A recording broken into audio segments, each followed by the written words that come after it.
Hello, today I'm going to be showing you how to untangle a tangled necklace. You will just need your necklace and 2 pins. You can go ahead and take your 2 pins, stick those in the knot, and just try to pry that knot open. It's going to take a little bit of fight to get it open. As you can see in the video, just using the 2 pins to try to open up that knot and loosen it a little bit.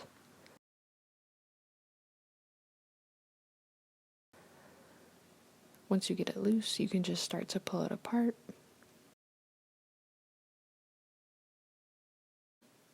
And then you can just go ahead and pull that through.